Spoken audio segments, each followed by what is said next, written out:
Good afternoon, everybody. I'm Jody Hanson. I'm the Director of Public Affairs and Communication for Johnson County Government. Thanks so much for being here today. Today's format is a news conference, so we will be taking some questions from the media in a little bit. And if we can, we will try to catch some of those we're seeing on Facebook. I would like to introduce a couple people that we have here today. We have Dr. Sami Ariola, who is the Director of the Johnson County Department of Health and Environment. Thank you for being here, Dr. Ariola. We also have who I would call a special guest today. Stan Holm is with us, and he is the President and CEO of Olathe Health. We're really thrilled to have you here with us today.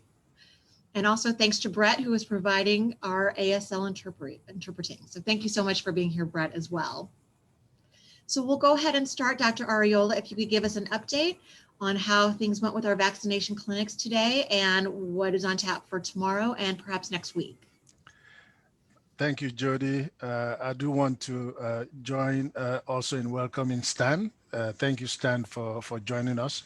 Behind the scenes, Stan keeps up with me all the time, checking to see how we're doing, how they can assist, what capacity we need, where we are. So really appreciative of your support and ensuring that we get vaccines into the arms of our residents as quickly as we can. And so today our clinics went pretty well. We had a couple of clinics running simultaneously. We had clinics for second doses at Arts and Heritage, and clinics also for at Okun Field House also, and both of them really went pretty well. And so our goal this week was to really ensure that the many on our list really, I believe about 6,000 plus residents who are due their second dose. We wanted to get give them the opportunity to get that. We also still managed to get a lot of residents who are 80 plus, who are 65 plus, to get their first doses also. So I would say by and large, thus far this week, the goals that we set are accomplished. We have one more day to go tomorrow, when we'll be administering Moderna vaccines to about 1,200 of our residents.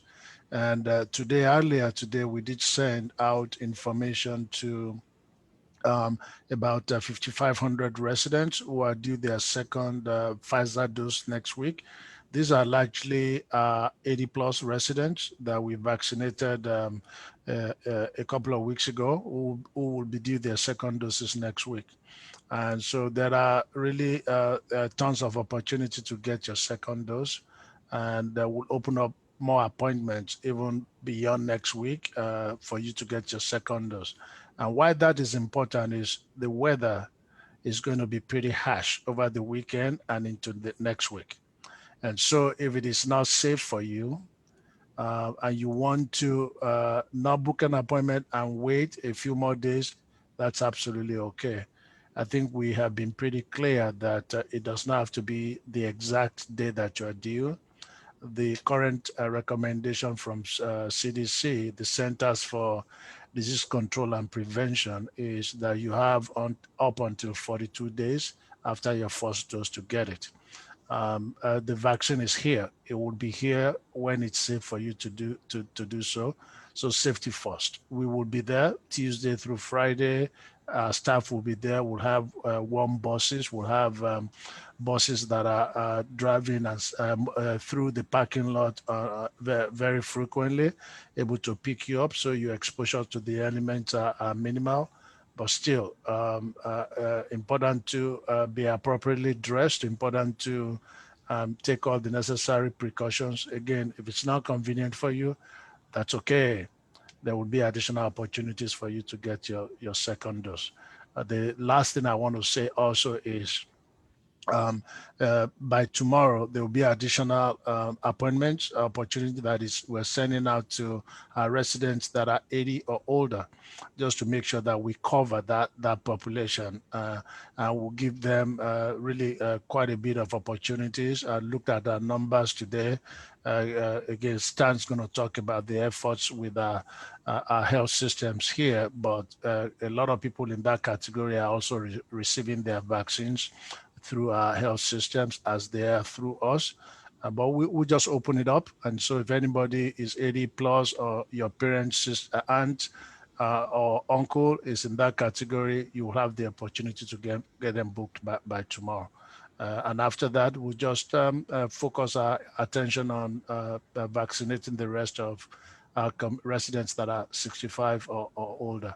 Again, given the amount of vaccine that is coming in, the efforts of health systems and other partners, we have been pretty good in giving the vaccine and getting them into the arms of our residents as we receive them. And that's what we hope to continue in the next few weeks. Thank you for that update, Dr. Arriola. Stan Holm, we're thrilled to have you here today. Could you give us an update on your health system's vaccination efforts? First, thank you, Jody, for that time. And Dr. Arriola, great seeing you again. And really to those on the phone today, just to start by indicating that it really is impressive how Johnson County and your local healthcare organizations inside Johnson County are working very collaboratively.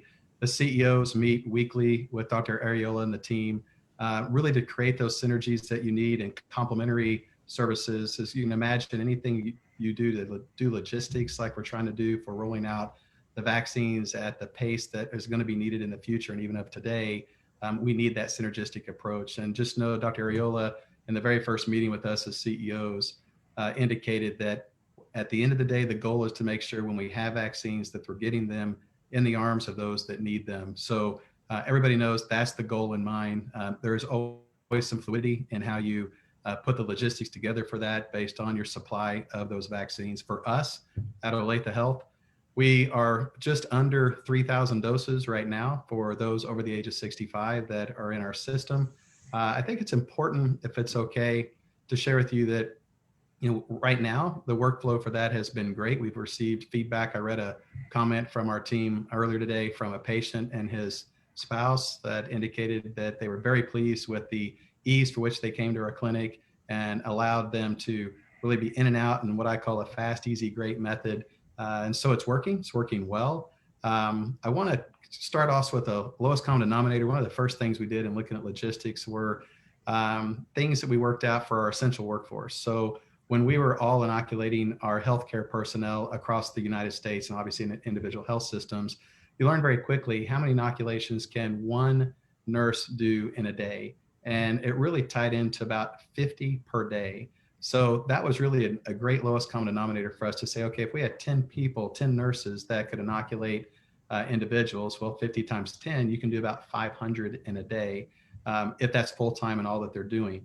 When we looked at our healthcare personnel, we've got about 72% of our workforce now inoculated on their first doses and obviously their second doses. It's important to recognize when people say, well, do you really need that second dose? I know some of those questions are still out there that we get from patients. Our pharmacy director had a great analogy. He said, your first dose starts your engine, the second dose revs your engine. And some might say, well, I heard the second dose is one of those where you might have more symptoms after it. Well, if you're revving your engine, you might have more symptoms. But I can tell you from our healthcare personnel that all got inoculated, myself included, I was on the lower part of that list. We, from healthcare personnel, ranked direct patient caregivers first, second, third. I think I was in group 6, the last group to go. But incredible success with individuals that did not have symptoms or the only symptoms they had were sore arms. Yes, there are absolute stories of people that get headaches or fevers, et cetera, tied to maybe a 24-hour period. But overwhelmingly, it's been successful for the healthcare personnel. So as we rolled out the over 65 population, each health system, from a logistics standpoint, indicated that these are patients that all of us, by the federal government, they've bucketed healthcare organizations. You work on over 65 individuals. Counties, you work on over 65 individuals that are constituents in your communities. And for pharmacies and national pharmacy chains, you work with other over 65s that are in long-term care and post-acute care environments. So there's really several buckets directed by the government that says you all need to work in collaboration, but we have guidance for you to help us try to inoculate as many people as possible, which ties in nicely, Dr. Ariola saying from day one, we're going to work on ways to collaborate to ensure that everyone that we do in our health systems is one less the county has to do, but complementary, the tide rises every arm that gets this shot for the vaccination. So for us, off to a great start. In the conversations we have to Dr. Ariola, he goes to kind of a roundtable to all the health system CEOs. How's it going for you? What's your approach to it? How do we link into that successfully? And many of us are doing it different ways to start. For us, we have done it in our clinic settings. We want to look at this from a sustained approach. And that's where every year when we do flu vaccinations, people are getting those in our clinic environments. And we wanted to make sure that we set this up in a way that as the vaccines came in, we wanted to make sure those are distributed in clinic sites so that we can optimize existing workflows that already existed for flus and other vaccines and processes that are in place. And then obviously signing people up into our electronic health record and coming through our portals for that, very similar to what we do, tied into making sure that we not only get their first vaccine, but while they're here, we can get the appointment schedule through the system to sign them up for that second vaccine. And obviously giving them that same communication Dr. Ariola just did relative to the time frames and blocking out that time so that we're successful in not only starting their engine on that vaccination, but revving their engine with that second inoculation too. Thank you, Stan. And so I think some key points you made is you also vaccinating in the 65 plus group, as are other health systems, as are pharmacy partners, CVS, Walgreens, Hy-Vee, and others that are coming in. And for us as a county, starting with 95,000 plus persons in that age category, we've been going at it for about 2 weeks now, and collectively we are making a dent. It might be a small dent, but we're chipping away, and we'll continue to do that. We are all operating from the same pot of vaccine. We wish it's a lot bigger than it is, and so that takes me to the next question. You and I have talked about that over time. Is you do have capacity to do more. What's limiting you is the availability of vaccines. Can you talk about that? Absolutely. And really, when we went into incident command, when COVID hit us last March, we coordinated all of our efforts around space, staffing, supplies, and our standard of care. And so just like when we're getting the vaccines coming in, we use that same logical structure. So we first said, do we have the space to vaccinate our patients over 65? And then this is phase 2. So we also remember that we go into other phases. This gets bigger for all of us as we look at total population vaccinations. But first space. So we realized that we had space in our clinics and the capacity to do the workflows for what this would look like. Staffing wise, right now, we actually are allocating resources just for these vaccinations, COVID vaccinations. Over time, we're going to try to assimilate that into our daily workloads inside of our clinics from a staff and spacing perspective. But to your point, we are on the ready, just like your other health systems, as you went around the table for all those that are in Johnson County have indicated, they've got their plans in place. They're very well prepared. All of our limiting factor right now is the quantity of vaccines we have. The other thing we all calculate is some of us have the deep cooling freezers that allow us to, if we get it frozen, hold it frozen, which allows us to space it out according to our schedules and availability of the resources. If we get it refrigerated, we all know we're on a different clock to do that. But altogether, we know that, if we want to make sure a vaccine is utilized within a 30-day window, that's one thing. There's also certain mechanisms where you have to use it within 5 days. There's also a mechanism that once you've opened a vial, you've got 6 hours. So at the end of the day, we all know that there's logistics to every one of those elements that none of us in healthcare and with the county collaborative, do we ever want to waste one inoculation through a vial. So just know that for all those listening, that your health systems across the county are very well prepared. I think when they've given you updates on their space, their staffing, continuing the standard of care that's needed, the one element we're all waiting on is the supply. And with that supply, when we've received, as I said, coming up on 3,000 inoculations for our over 65, it really is that we received those last week and just processing those, finalizing in the coming days with the scheduled appointments. And as more supplies come in, we'll just continue to administer those appropriately. And then you and I had a chance to kind of hypothesize that if we had a big vaccination bolus of supply come in, a couple things need to occur. Once is to calculate that full time, one individual can do 50 doses in a day. So as I mentioned, you grab 10 individuals, that's 500, 20 individuals, there's your 1,000 a day. The nice thing is you have in your health systems, several that have said, you can count on us, Dr. Ariola, to do 500 a day. You can count on us to do 1,000. Another organization said we can do 2,000 in a day. So then you start calculating the ripple effect of, okay, and if we know we have 30 days, for example, on a refrigerated vaccine to get it out, the efforts collaboratively with you, with all these health systems on how many we can do per day is out there. And to your viewers, I think what's also important is you also led the discussion on, in the event, outside of what we're all doing with our own health systems for our patients as directed by the federal government, if there's a special need event for the community outreach beyond the patients that we serve, would we be willing to assist the county in some mass inoculations if the supply, let's say, came in at such a high level and we were on the clock for 30 days or less to get it out? It starts with the goal that you said, which is we cannot waste one vaccine. So all your health systems agreed with you that in the event that that happens, we will pull resources to assist you based on the space you may have available, staffing needs you need from us, and then also the supply if it's there. So I think to your viewers, well, that seems like probably a lot of detail to go over in a broad informational update like this. I just give that as a sample to those to know that there's a lot of individuals working on this to make sure that it can be as successful as possible as the supply comes in. I think that message of collaboration is so important, and hopefully that is helping to give confidence that when those doses arrive, we will be able to get them into arms quickly. We do have a couple of members of the media on this call, so we're going to go ahead and let them ask a couple questions if they would like to. We have Roxy Hamill, who is on the call, and so if we can unmute her and let her ask her questions. Roxy, go ahead. Looks like we're still unmuting you. There you go. Hear me? Okay. I hear you. Yeah. Hello. I'm here working for KCUR today.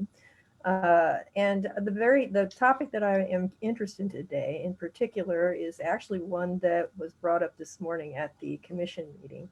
So thank you, Commissioner Hansley, for asking. But it has to do with the relationship between the county health departments and the health systems.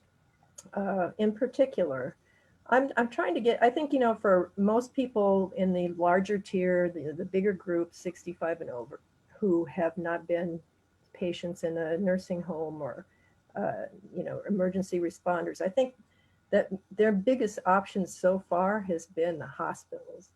And for a lot of people, it feels like they don't understand how hospitals are making the choice of who gets called on these things after you do your survey. So I would like to ask, first of all, does the county put restrictions and tell the hospitals exactly how they have to choose these people? And if so, do all the hospitals have to use the same criteria? And then also along with that are hospitals allowed to only choose their own from the pool of their own patients, or do they have to also include non-patients in that? Thank you, Roxy. First of all, the criteria that we are on right now is that we are all vaccinating in the 65 plus category. And there are health systems are different in their approaches. We absolutely did not put any restrictions on any of them, but we all talked through things. In our case, with the county, we ask that you complete an online vaccine interest form, and then we pick from the list. When we started, we chose to begin with those that are 80 or older, and we started going down the list. And we asked why we're doing the 80 plus for our health systems to just focus on 65 plus. Obviously, they are part of the system. They have relationships with our residents. There are patients that they have been giving flu shots and providing other medical services to for several years. And so again, that pool is still within the group that we are vaccinating. It's still within the 95,000 that we're vaccinating. And so one of the things that I've tried to make clear to people is no matter how we prioritize, we still have the same pool. Even if we decide a health system focus on those that are 75 plus or focus on this geographical area, there's still going to be people that are not getting it the first few weeks. This is just our second week of vaccinating in this group, and that's a perspective that I think it's important. We also know that several of the health systems, like Stan said to start with, are doing this in multiple ways. We have Stan, they are integrating this into their clinic settings. We have others that are having clinics that are setting where people are coming in. So we did not restrict. The only requirement is to do that, vaccinate people that are 65 or older. And if we have more vaccine, I do argue that the questions about how we are prioritizing will not be as relevant. If people can just walk into their pharmacy stores, their health systems, and get their vaccine. And again, like you said, as vaccines are going directly to CVS, Hy-Vee, Walgreens, and other pharmacy, it's just providing additional avenues for our residents to get vaccines. And the last few years, we have successfully done that with the flu vaccine. It used to be that to get your flu vaccine, you go to the health department. And now pharmacists are giving it. It's everywhere. I feel like an outlets of 15, 20 is a lot better than one or two that the health department can manage. So this is going to work well as we get more vaccine and make that available. Now, again, there are differences in the approaches that our health systems are doing. I think some of them, perhaps all of them, again, like Stan said, are considering opportunities for those who are not an existing patient to signify interest in vaccine, and they do all that they can to work them in. We have tens of thousands of people in this group, and that is the thing. And so getting, in the case of Later Health we stand, getting 2,000 doses here out of how many patients would almost seem like a drop in the ocean for people that have not been called. And that's why our message has always been be patient. When we take off 2,000 here this week, another 2,000 next week, it's reducing the pool from which we are picking from and increasing your chance of hearing hearing from our health systems and from the Department of Health asking you to book an appointment to be vaccinated. I'm sure Stan has something to add to that. No, and I would agree with what you indicated. And when we went around the phone call, when you meet with the CEOs, and we actually shared with you how many patients we have already in our systems over the age of 65. I know we're close to 15,000 that have been seen in the last 3 years with us. Plus, I think Advent, some higher numbers than that over the age, and then they have over the age of 80-year-olds. Everybody listed the tens of thousands of patients that they had in their own systems that were going to be needing to be inoculated. And so I think it was really looked at, we already have populations we currently serve that are already in our systems for the speed and efficiency for them to dial into their portals and coordinate those efforts. Or if we do have some that similarly don't have computers or don't know how to dial into the portals, phoning into the clinics for which they already have established relationships. We all felt like as we rolled this out in the beginning, we already had volumes of patients already queued up and ready that have already started calling us in those queues saying we'd like to get scheduled for our vaccinations. So we were really taking the approach just to divide and conquer. So I think the reality was we said we've already got tens of thousands of patients already being seen in our systems will take on those patients, while the county and also the pharmacies may also take on those other groups of individuals that are not associated with a current health system. That said, when we mention, for us, individuals that have been seen in the last 3 years, the reality, if somebody saw us for the first time yesterday, they're now seen in the last 3 years. Example, we had an individual that was admitted and was offered that vaccine over the age of 65. First time she'd had an opportunity to be with our system, and we inoculated her while she was an inpatient. So that's an example of how we're continually moving together. These discussions will be an evolution. I think as we also, let's say we get towards 80% of our over 65, and then the health department at the state level, for which we stay in great contact with him at the county level and with our health systems, says we're now ready to move to a separate phase. I think it's very important to recognize that not only where people are getting them, but we still have essential workforces finishing their phase, the same time we're doing over 65 phase. We'll predictably go into another phase without all the 65-year-olds getting inoculated. So there will be an ebb and flow to this that's expected. And I think the nice thing is we always indicate that for all those that haven't received it yet in the prior phases, it's always open to them to add to those phases as well. And I think it's just important we stay close in communication and our plans and our logistics and how we're going to approach this. If I'm on mute. No, you're fine. We can hear you. Okay. Yeah. As a follow-up to that, I realize that the flu works a little bit differently. And I think maybe the big thing that's different right now is that there's all this talk about a new, very much more transmissible variants on the way, and that there may be a surge. And so I think that maybe a lot of people are a bit panicked about not knowing exactly how they can get their vaccine. Everybody's maybe rushing for it a little bit more than they would to go get a flu vaccine. So in light of that, is there anything to be said from just having one rule, one set of rules for everybody, no matter if you're a hospital patient or not, that you could depend on from each hospital, and that you would know how you would be able to, sorry about that, that you'd know how you'd be able to find your vaccine. Sorry, I can't stop this. That's okay. I think on paper, the concept of one rule may sound good.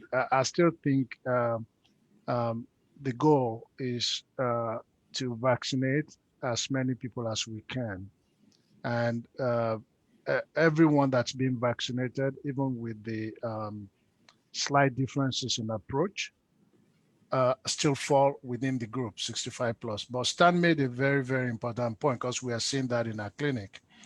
Just because we are in phase 2 does not mean that we've completed phase 1. We still have a ton of people in phase 1, healthcare workers, that are yet to be vaccinated, or some of them who initially resisted changing their minds, they still qualify. And today, just received a message from KDHE where they are adding additional groups even into phase 1, which means they qualify to receive the vaccine. I think this is a large group. Across the state, this group accounts for about 1/3 of the population. And that's true for us in Johnson County. And so, and the approach that we have here is very similar to what the federal government is doing, is not pushing everything through the health department. It's using hospitals, it's using pharmacy, and we're doing the same thing. I just think that the more vaccine that we have and the more persons in this group that we vaccinate, I think the better it is. I do understand the push to get the vaccine as quickly as possible. And that to me is a plus. I absolutely love the fact that our residents want the vaccine. What I thought would be a struggle to start with was convincing people to get vaccinated. That hasn't been. And so my message has always been to our residents, we can handle you being upset here and there. We're doing our best to provide you information, but keep the interest up. We are doing our best to get more vaccine, And when we get it, we're doing our best to get it into your arms. And so I am really not happy that we can't get it to you as soon as we can, but that you are interested in taking it. That's a plus for us as a county. And as we continue to vaccinate, as slow as it sounds like, every 5,000 to 6,000 doses that we are uh, devoting to this group every week, it's 5,000 to 6,000 less persons that needs to be vaccinated. It's 5,000, 6,000 less persons in that large pool, that denominator pool where we are pulling from, all of us, health systems, health department together. And that increases your chance of getting called next week and the week after to get vaccinated. So again, it's a marathon. It's a marathon. And like when we get to phase 3, which is a decision that the state will make, like Stan said, we probably will still have some in phase 2. And phase 2, we're only talking about phase 2 tier 1 here. We still have so many other groups in phase 2 that we haven't even got into. And so I remain absolutely appreciative of Stan and all of our health systems who have basically joined us in this fight. And we're actually asking, how can we help? What can we do? And really remain flexible. He mentioned if it becomes necessary, if we have enough vaccine and we want to do a really big mass vaccination event, we will collaborate and do that together. That's the level of collaboration that's ongoing. And to me, that's very impressive. Well, what about the equity issue? Does the county not have some responsibility in all of these things about setting some rules with their, I guess not only the hospitals but the the pharmacies and whoever might eventually come online, to make sure that they're reaching out to people that don't have the access that others do? Already there's been a couple weeks where people with access to hospital care have had a little bit of a leg up in getting a vaccine. Is there some way that the county's looking at to solve this a little bit? Right. So I think excellent question regarding equity. I don't know that people with relationship with health systems, I don't know that I would define them as having a leg up, because we have been opening clinics and we have been vaccinating at the health department, not taking into consideration whether you have a relationship with the hospital or not. And equity has been the primary lens through which we have looked at what we are doing. It is the reason why we are focused on the gaps in the federal pharmacy partnership program. It is the reason why we identified the 27 independent living facilities that were not vaccinated and made special arrangements with IV and urban pharmacy to vaccinate the 1,900 persons in those facilities beginning next week. It is the reason why we have worked with our partners to work on those that need help with transportation to our vaccine site, to be able to transport them to our clinics to be vaccinated. It is the same reason why we are identifying those that we will need to take vaccination to in their homes because they are not able to go out. Those are equity issues. In phase 2, part of the equity issue for me are those frontline workers, grocery workers, those who are in front when we had lockdown and they were the ones selling food. And so, but again, for the 65 plus category, we are vaccinating them through our 6 health systems and the health department, which makes it 7 avenues to vaccinate that. That's not counting what we are doing with independent living. And so again, it's a large group. We're only getting very few vaccine, and no matter the approach that we use, there are some people that are going to feel like they are not getting their vaccine on time. The more that we go through this in 2-3 weeks, even if we're getting just the same amount, that would be close to 20,000 persons or additional persons vaccinated in this group. So our appeal to our residents remain the same: keep the interest up, exercise patience. we're doing all that we can to provide the opportunity.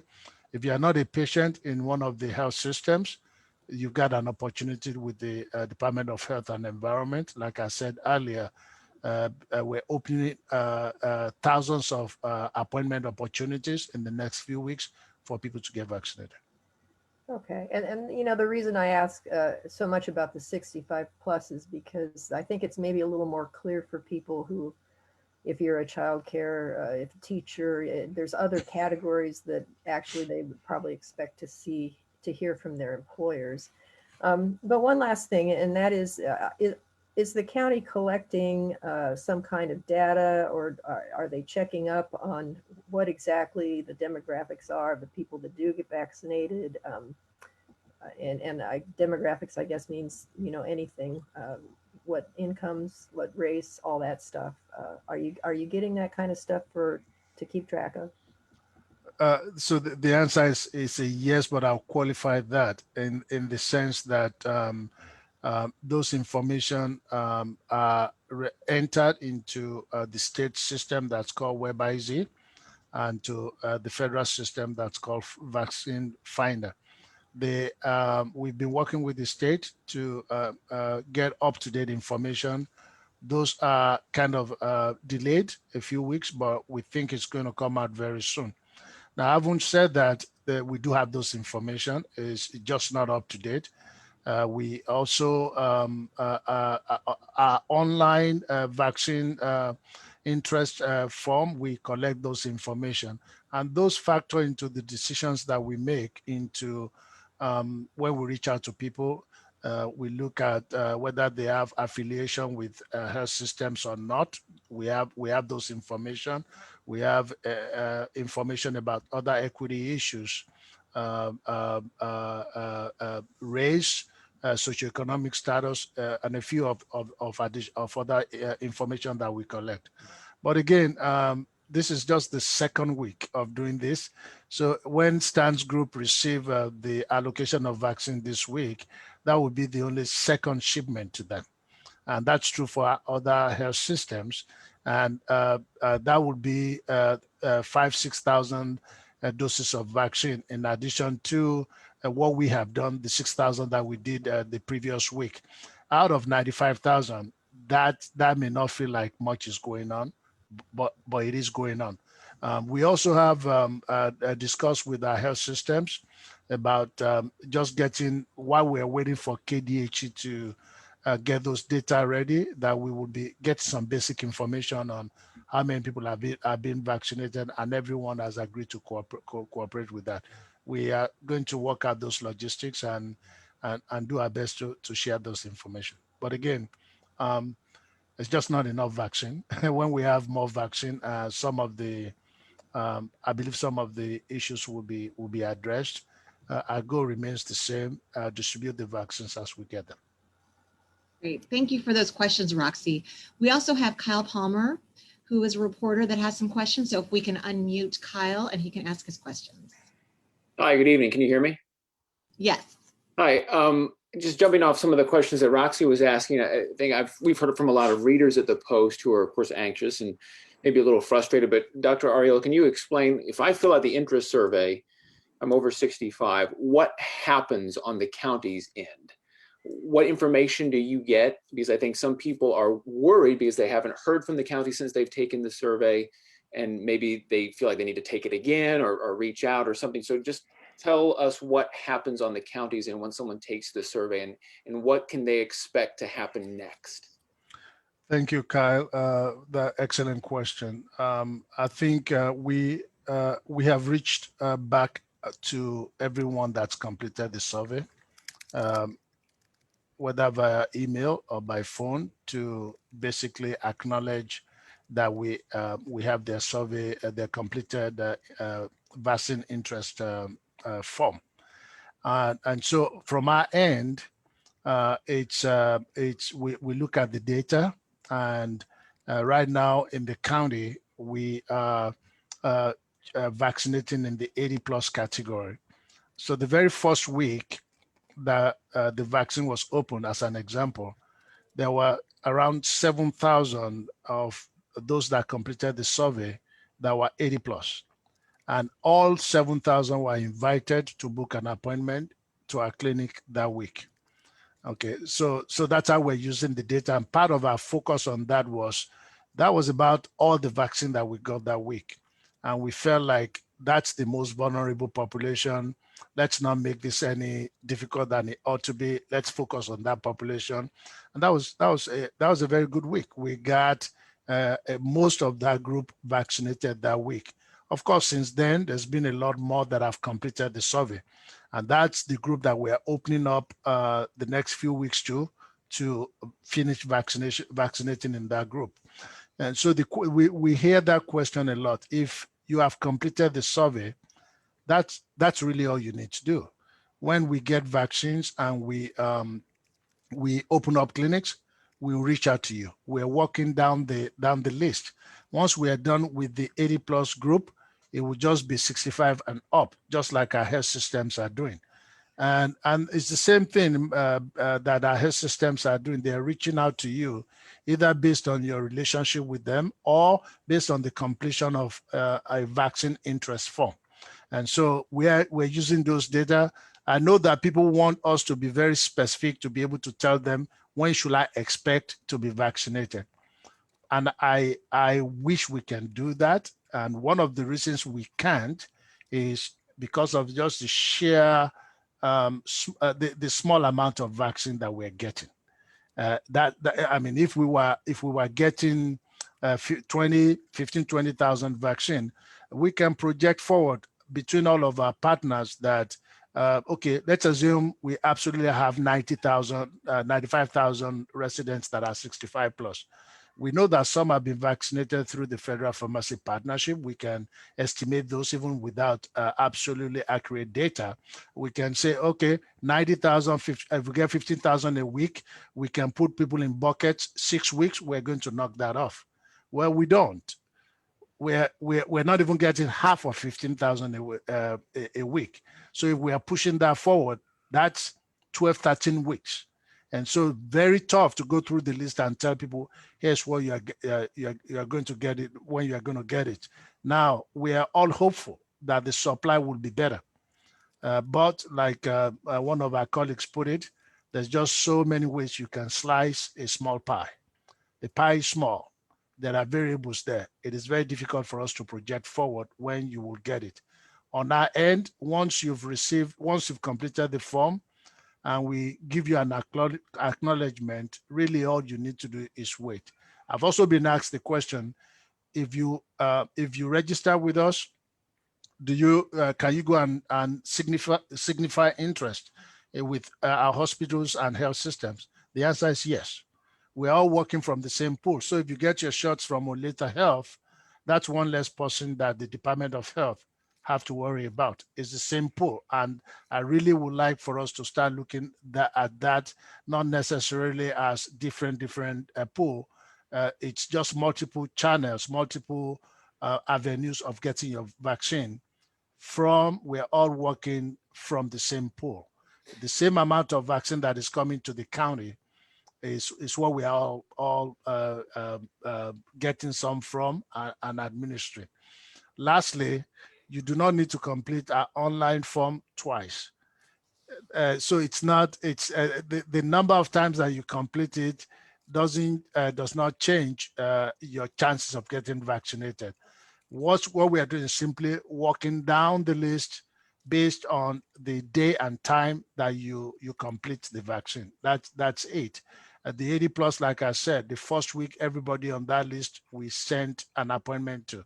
This next, and then we have done that since, because we try to work as many of them into our clinics as possible. This next one, hopefully it will cover everyone on the list also, but don't need to do anything after you've completed the form. When vaccine become available, we'll reach out to you. You had said earlier that because the weather's going to be bad over the next week, that some people might feel like they need to cancel an appointment. You've said that in information sessions in past days as well, and that they'll be able to reschedule. I'm sure that prospect might frighten some people if they have an appointment in hand, but then they cancel or reschedule, that they're afraid they might lose their place. So what exactly what's the process for someone who wants to cancel or thinks they're not going to be able to make it just because the weather's going to be so bad next week, what happens to them? Yeah. So first of all, it's safety first. It is health first. No matter what the process is, I do not want to minimize the risk that is posed by the weather forecast that I've seen. It is going to be very, very cold. And where, especially when we're dealing with that older population, we do want to emphasize that. If you have to cancel on your registration form, registration email, there's a button there that allows you to cancel. If you have trouble canceling, please email us jcdhe@jocogov.org or call us 913-715-2819. And we have people there that will assist you in going through that. Your question though is if they cancel, when do they get appointment? I can tell you that the population that we have next week is at 80 plus, and that's our focus for the next few weeks. We're going to try to work them in as soon as we can. Again, it's important to know that for your second dose, it doesn't have to be the exact date. You have, by per CDC recommendation, 42 days from the time that you got your first injection. We will, the following week, the week after, we are focusing on 80 plus as much as we can. So if you can make it next week, Tuesday or Wednesday, let us know. We'll put you as soon as next week, next day, as soon as we possibly can. And I wanted to clarify. So all the doses that are being given right now, they're coming through the county. So Mr. Holm referenced 3,000 doses that Olathe has given. That, like, you didn't get that separately from the federal government. That came through the county, correct? So everything that is being given right now, with maybe some exceptions, is coming through JCDHE first. Is that correct? Do you want me to answer that? Is it okay if I answer that? Go ahead, Stan. Yes. So I hope this doesn't open Pandora's box, but I think it is important clarity because I've heard some confusion related to this. The federal government designated health systems to get certain receipt of vaccinations. They designated counties to receive that vaccinations. And then they've also designated pharmacies to receive vaccinations. Pharmacies right now, I believe, are not going through the county, correct, Dr. Ariola? No, they're not. No. So the logic is they had a direct ship for their distribution that the federal government expects. We, for our essential workforce, we're getting a direct ship for the federal government. And in the beginning, this is why there's a fluidity to how we approach this. In the beginning, we also were anticipating a direct ship from the federal government for our patients.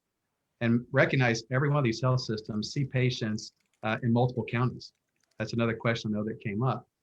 But the evolution through the state and the federal government really brought that down to an organized manner that said, county, we'd like you to be the distribution of those vaccines that need to go through the hospitals. So I'm sensitive when I hear, and I shared this on a phone call, when I hear, well, these are county doses. Reality is there's a mixture now of county doses for community members of the county that are not patients, intermixed with county doses that are just a distribution site for the health systems. So yes, they're county doses, but reality, they are earmarked for the hospitals for their patients, just like the federal government has earmarked pharmacy distribution for the post-acute care settings. So I hope that clarifies on it is going through the county. And at the end of the day, all of us go back to the core things Dr. Ariola says, which is we all have 95,000 individuals 65 and over we need to inoculate. As soon as we get these distributions, it's really the pool of resources for staff, space staffing, the supplies we get. We all have designated populations we're trying to serve right now to ensure that everyone that we do in our patient portals and populations, one less the county has to do. I'd also like to indicate that we also looked at underserved populations, and while we in each of our health systems, there might be a perception that we have all these patients that are being seen in all of our health systems that are not underserved. They are. So we have patients that are underserved that we will take care of. But we also discussed the fact that when we start getting enough vaccine to where we're getting the momentum on the patients that we're already serving, and we look to the county and say, look, if there's a population that's underserved, and let's say it's in a certain community environment of residents that have difficulty with transportation, that are not in health systems, and the county says to us, hey, Stan, there are 200 residents in this population. Can we look to you in the future to go take care of that underserved population? And the answer to that is yes. And that's independent of what we said, that we will work with the county on a whole nother tier if we get so many vaccines that they want to do a mass inoculation organized manner, that we'd also supply the staffing to help support that too.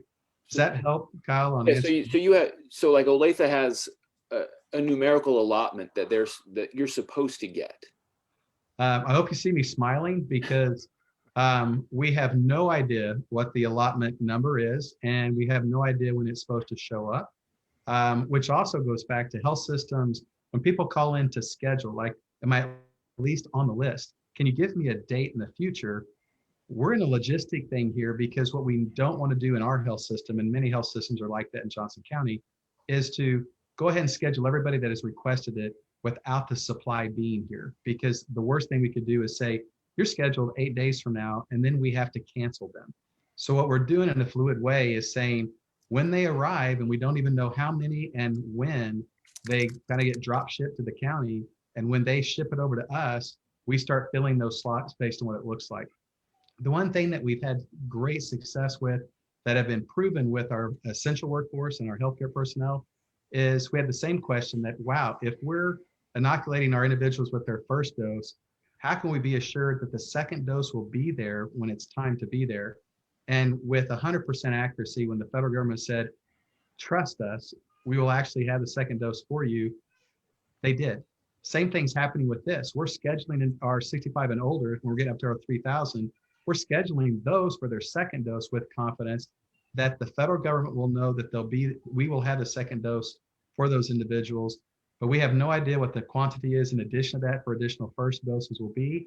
And we are putting trust in the fact that the second doses will be there when they're supposed to be there. To date, that has been very successful. That said, I think it is important, while individuals may have all kinds of avenues, like Dr. Ariola said, on where they can get their vaccines. And I know one of my directors in the clinic said, I have a patient, Stan, that can get a vaccine in 5 different locations, us, the VA, and she went over a couple of other locations. So we want to encourage people to get the vaccine, their first one, wherever they want to get it received. And obviously for us, it's the patients that we're triggering first for our population. But what's really important is that we encourage individuals to schedule their follow-up at the exact same place that they got their first one, because you can imagine that that will save us on logistic nightmares, because we're counting on the government to give us our second doses. And to date, that's been something we can trust. So Dr. Ariola, the numbers you say, like you're getting, it varies from week to week, but in the neighborhood of 5,000 or 6,000 doses a week. That's not counting second doses. Second doses are their own kind of stream that once you've given the first dose, the second doses are coming. That is correct. We are getting, the past couple of weeks, we have been getting 6,825 doses. And and every time the second doses have arrived without prompting, on schedule. So and that's why our message has been, we have your second dose. And so what we are distributing, what we're talking about is first dose, and the corresponding second dose will be again be available at the right time. The ones that we did this week, they came on time. The ones that we have that are due next week, they got here this week. So we have all the second doses, and they have been arriving on time, yes. If I made a mistake on my interest survey, or I realized that I didn't fill it out completely, should I fill it out again? No, we have people that completed the survey 40 plus times, and that is a lot. We have people that are booking appointments multiple times. It does create a lot of work for us. This week, for example, we had about 150 duplicates, triplicates appointments. Our staff have to walk through that.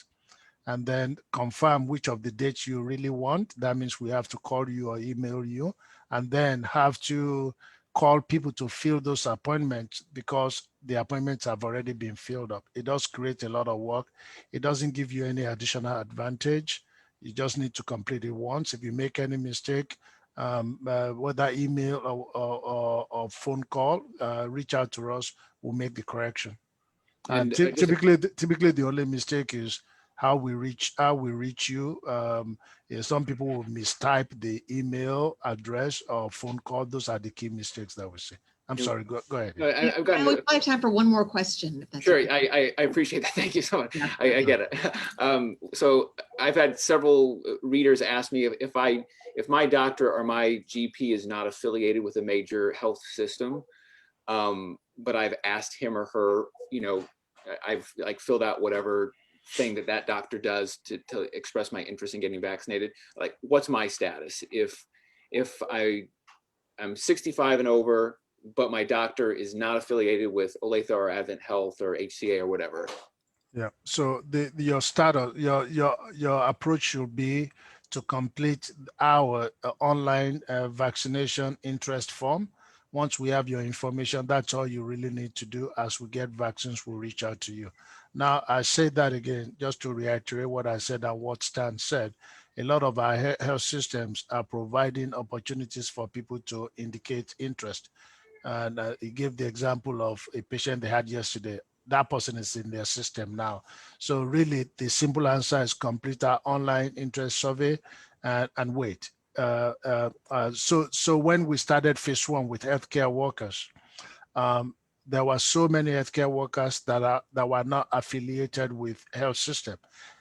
That's where we filled in the gaps. But once the health systems were done vaccinating their own healthcare workers, they started to expand and assist in the community. That's what a lot of people miss, and Stan can talk about that, how they started pushing out and assisting the community and vaccinating. You even vaccinated within the law enforcement community and assisted. So those are the points that I think the relationship that we're talking about is not just starting because of 65 plus.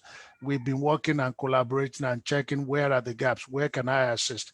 At one time, even though Children Mercy is doing educators, schools, and childcare worker, Stan and I had the conversation.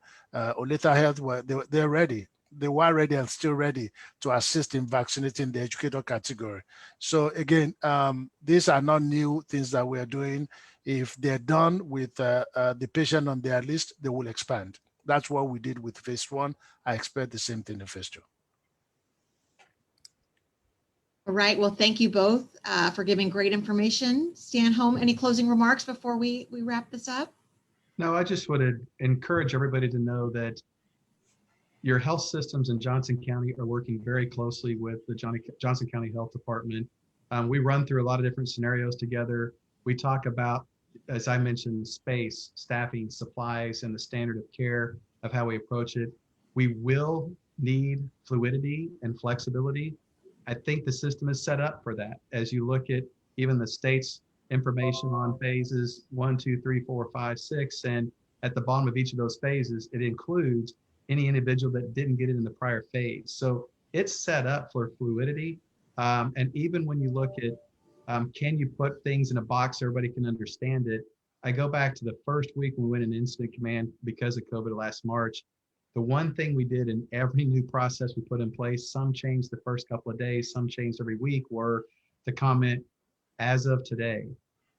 We've all become used to the fact that the most effective way that we can progress with the best outcomes is to have some flexibility in how we approach it so that we are continuously improving the process. And I would just encourage you to know that all of us are working closely together. We have some outstanding individuals around us that are experts, that also are great with logistics, that poke holes in things to look at scenarios, all with the effort of what Dr. Ariola pushes forward from his seat, which is the goal in mind is to make sure we're in it together. We get whatever phase we're in inoculated the best possible way, and that we do it in a fair and equitable way too. So if I could just close with that they should feel comfortable that we're working well together.